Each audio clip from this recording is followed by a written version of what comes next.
How do we create more rotation or proper rotation in the backswing? It's an interesting question because if I ask most golfers what they need more of, they're probably gonna say rotation. Maybe more shoulder turn, maybe more separation, more coil, or more backswing. But what does that actually mean?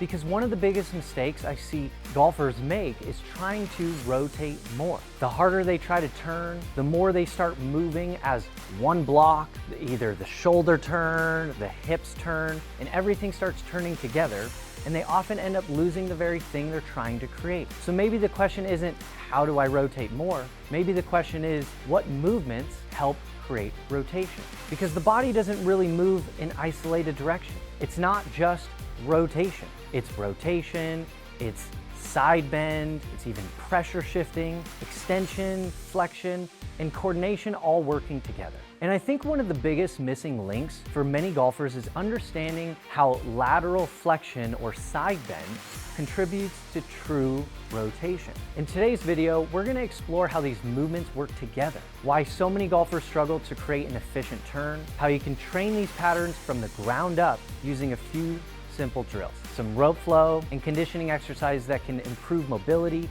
sequencing, coordination, and ultimately help you move better both on and off the golf course. Now, before we get into the golf swing side of things, let's do a simple experiment. If I asked you to simply look at the ceiling behind you over your trail shoulder, what would you do? What do you feel? What are you experiencing as you're trying to look at the ceiling behind the shoulder? And what you may notice is as we're starting to rotate and look up at the ceiling a little bit higher, you're starting to notice that we're turning. We may even drop that lead shoulder and just simply looking over that back shoulder. So even just doing that a few times, what do you experience? What are you feeling? And notice how a lot of times players, if they're trying to turn, that you may see their body move as a block, their chest may be moving to the side, or maybe if they're understanding that they don't want to sway too far off the golf ball, they start hyperextending the lower spine, trying to recenter themselves. But first we have to understand the spinal locomotion. And once again, if we take that little exercise and just look over your shoulder, notice how the spine moves in 3 dimensions. So first, let's cover what the spine is actually doing. So we have flexion and extension. Now I can do that through the pelvis. I can even do it through the spine. Now we do have rotation on the transverse plane, that is horizontal rotation, but we also have lateral flexion or side bend. And how we actually can kind of coil up through that spine and how rotation can actually take place more autonomously is through lateral flexion, because this is still considered rotation on the frontal plane. Now, doing another exercise here, if I put the club, say, across the chest here, and if I almost go up against a wall here with, say, the butt end of the club, so again, acting like there's a wall on the side of me here, and if I just tried to take the shaft and try to go up the wall where I'm laterally flexing, what you'll start noticing is that as I'm going up the wall, my body wants to start rotating as I go through greater range. And that is where the spine, if I start moving to my left as a right-handed golfer trying to elevate that club up, I'm going to almost eventually get blocked out. So then the hip is going to start rotating, and notice how the butt end is not only going up, it's starting to go behind me, just as if we were looking at the ceiling behind us. Now, what is interesting with the spine is, again, creating a little coiled position, because in our address position, through our hips, we have a little bit of hip flexion, and out of our pelvis, our lower lumbar, our spine has a little bit of a curvature. It's not completely flat. So at the top of our spine, it's our thoracic spine. It has a little bit of this snail shell curvature. And then as it drops to the lower lumbar, it starts presetting in a little bit of extension. Now, we certainly don't want so much that we're compressing on the lower lumbar, but at the same time here, as I start laterally flexing to my left, it's going to start coiling through the spine, and now the pelvis is going to start rotating as well. So how we can actually create true rotation is not by us trying to rotate more horizontally, because again, that'll kind of allow people to start moving more as as a one-piece block versus kind of sequencing and coiling through that spine. Or sometimes you'll start seeing their shoulders start swaying side to side and their upper center mass is moving side to side. Or if they realize they're too far off of it, they're going to start using their pelvis and driving it back this way, and then we create hyperextension through the low spine. And that is the number one cause of low back pain, because we don't want to go into hyperextension on our lower lumbar and start pinching a nerve, for example. So we really have to understand that if I get into a little forward bending posture and I drive this left side down, you're going to start noticing if I keep going, my lower body's just going to start rotating with. So if I show you that from the down the line view here, as I get into a little forward posture, if I go little lateral flexion like the club's riding up the wall, my lower body's going to start reacting and I'm going to start creating more rotation. So rotation, when I say rotate right, like in your backswing for a right-handed golfer, and rotate left, I don't want you to think that we're trying to rotate in this plane.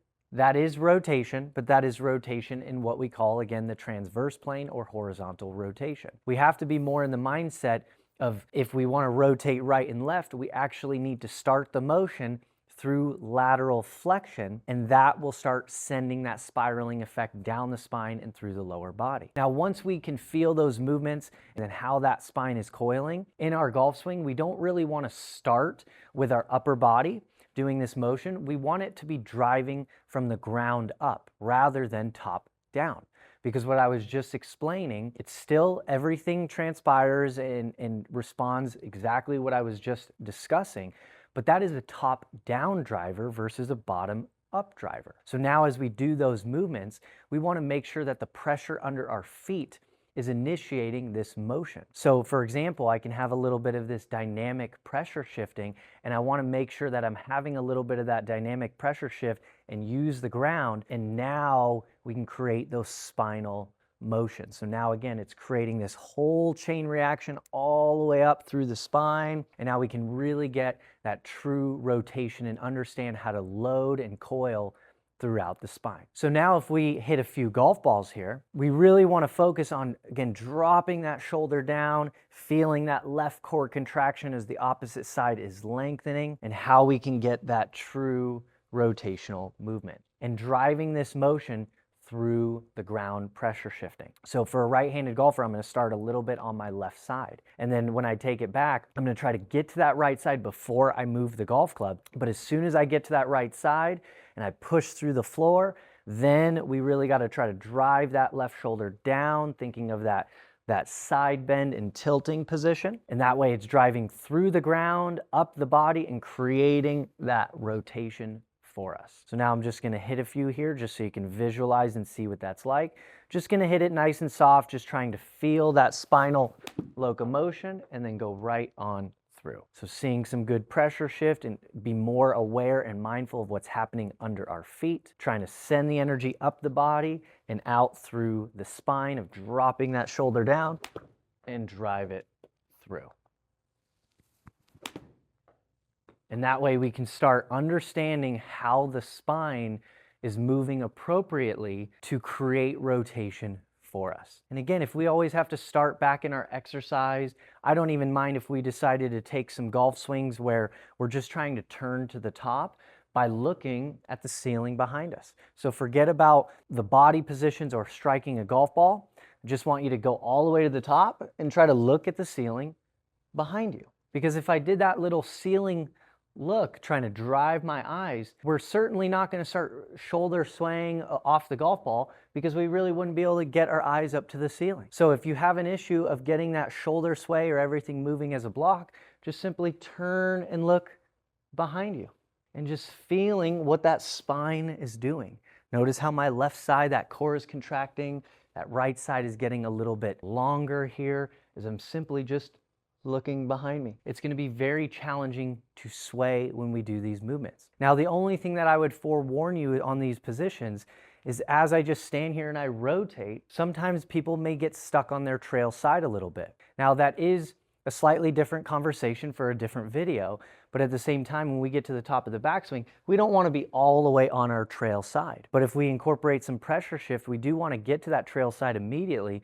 But as we start turning, we're trying to get our body as close to 50-50 at the top of the backswing. Now, before we get into the exercises, I want to mention something important. If some of these movements feel awkward, forced, or difficult, don't worry, you're not alone. In many cases, that doesn't mean you're doing the movement wrong. It may simply mean your body doesn't currently have access to the movements we're asking it to perform. Common limitations can include things like ankle mobility, hip internal or external rotation, either thoracic upper spine mobility, rib cage movement, or simply a lack of coordination in sequencing. This is also why I prefer using compound movement patterns whenever possible. The golf swing isn't an isolated movement. It's a full body movement. And rather than trying to improve one joint at a time, I like using exercises that challenge multiple areas of the body simultaneously while teaching the body how to move as an integrated system. The drills I'm about to show you, it can help improve mobility, coordination, timing and sequencing, and body awareness all at the same time, while reinforcing coiling and rotational movements we just discussed. So the first exercise is going to be our rope flow. So if you have your rope, go ahead and grab it and follow along. And it is going to be either an underhand figure eight or a race and chase pattern. Doesn't matter which one we do, but at the same time, we need to get into an underhand toss. So notice if I turn to the side here, I'm trying to act like I'm tossing something underhand. So it's an underhand toss on the side of the body. Now notice how when I do that, to make sure that I can keep the rope going on this path here, my spine is actually rotating to the left as it's on the left-hand side of my body. But then when I cut this over to the other side, notice how when I drive that, I'm scooping under, so getting that core contraction, getting that lateral flexion, and the lateral flexion is allowing that spinal rotation is exactly that we just discussed in our spinal locomotion through that side bending. That's going to create that coil and that coiling spool throughout the spine to create, again, that effortless rotation for us.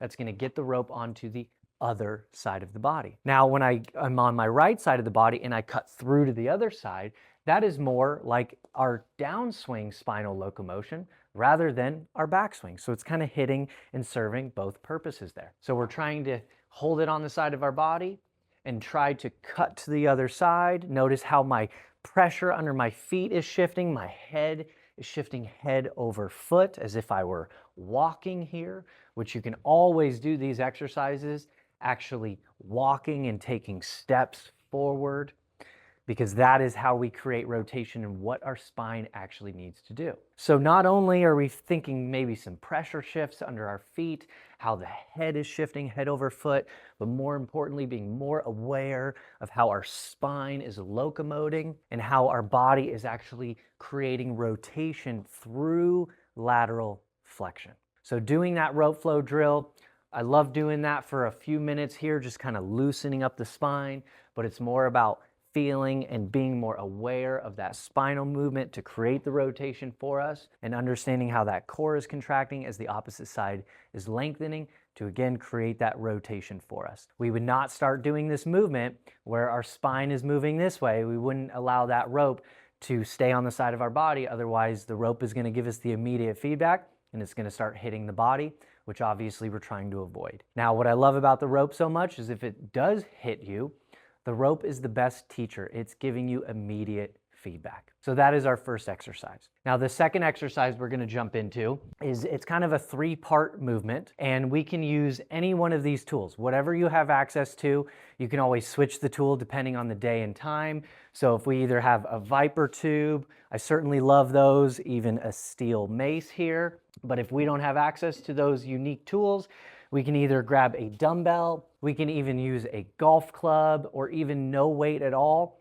or even a medicine ball. Now, it doesn't have to be very heavy weight, but if you certainly wanted to challenge yourself, then we certainly can increase the weight as long as we start to feel these positions. But it's more about the movement patterns to make sure that we're understanding how the spine is locomoting through the hip and shoulder and how the spine is moving, as well as working on our ankle and hip mobility and how we're loading into our hips as well. And this is going to work on the hips in all three planes of motion and even the ankles and the spine. So what we're gonna do is I'm gonna hold the dumbbell on both ends, and I'm gonna hold this on my lateral side onto the hip. Now notice how I'm holding it on my left side, and I'm gonna swing it to my top right shoulder.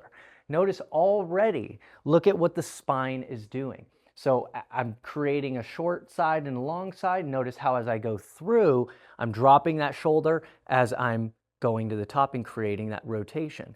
Again, I'm not trying to rotate this way. But now to incorporate more of the lower body, the ankles, and the spine in one connective unit and trying to get the sequencing, we're gonna do a forward lunge. So what I'm gonna do is I'm holding it on the left side of my body. Now my opposite foot is going to step forward into a forward lunge. And now I'm gonna step forward and swing it to the shoulder and return home. Now when we do this step, we are loading into that forward leg. And as my spine is creating that rotation for us, that is actually creating hip internal rotation on the loading side. So it's activating the glutes, creating hip internal rotation. However, what this exercise is more about is actually the opposite leg, this stance leg that's not moving. So what I'm trying to do is I'm trying to go into a forward lunge. And when I do this forward lunge here, I do like the heel slightly being passive and floating off the ground. We don't have to keep it planted. But notice how I'm trying to keep the back leg fairly straight. So that is creating hip extension and a little bit of a little adductor length as well as I'm creating that rotation. So I'll do that a few times. So holding it onto the side. Again, whatever side I'm holding it, the opposite foot is going to go forward. And notice how I'm stepping and kind of swinging at the same time, or I can step then swing. And notice from the side view, as I do this movement, when I step, I can shift into that forward side, rotate. Notice how my left shoulder is slightly lower. So again, just like our golf swing. Now we're gonna do that same pattern into our common lunge matrix. So when I say a common lunge matrix, think about more day-to-day steps. We can step forward, we can step to the side, and we can step around the body. But we're going to take that into a greater range. Now go at whatever depth feels comfortable to you. We can do a small step or a very large step and come back home. We're really trying to stretch the opposite leg though, as the opposite side is loading and getting that spinal locomotion and creating a fascial spiral throughout the entire system. So rather than going forward, now we're going to try to step out to the side. And then we're going to step around. So when I say around, think of a clock. If I'm pointing my feet at 12, I'm almost going to try to step closer to the 4 or 5 on a clock, so kind of going around the body. And all of these are lunges, so we want to make sure we're kind of sinking into that side and again stretching the opposite leg. So I want to make sure wherever we step, that leg is fairly straight. If you're starting to bend the knee or bail out, we may need to go in a slightly smaller range, and that is completely fine. So if I even went smaller range, I can still kind of sink and shift my pressure into that side, stretching more of that inner thigh here. Now I'm really going to encourage as we do this, try to keep the ankle flat on the ground rather than coming up. It's not a bad thing if the ankle comes up, but we're not working as much of that ankle range of motion if the ankle elevates. Do that a couple more times. Side of body, step out to the side, right up to the shoulder. And again, from the side view, notice how as I step and swing, it's dropping that shoulder down. I do want to make sure the spine stays up pretty tall for the most part. We don't want to be driving it too far forward as we're doing this movement. But notice how as I drive it up to the top, it's dropping that shoulder down. And again, it's spiraling all the way through that ankle, through the hip, through the spine, and even working on the neck if I decided to keep my eyes forward. Or I can simply drive my eyes behind me as well. Now into that rotational step, same thing. Rather than stepping out to the side, we're going to try to step a little bit more behind us, load into that side, and swing to that shoulder. Now you can always do about like 5 to 10 reps in each position, or you can start flowing from position to position, where I'm going to go forward, to the side, and then around. Forward, to the side, and around. And then as always, we want to hit both sides. And now, as we do this, We're gonna now load the other side of the leg and mobilize the opposite ankle, hip, and getting the opposite spiral fascia lines, and think of that more as your follow-through position. Now, the one thing I failed to mention is when we do this open rotation step, we're not just stretching the inner thigh now we're stretching that hip and external rotation. It is as if I'm taking that leg and turning that foot out, but rather than moving the foot, I'm moving my body around the hip. And in our golf swing, we need a lot of hip internal rotation on our backswing, but the opposite hip is going through a little external rotation.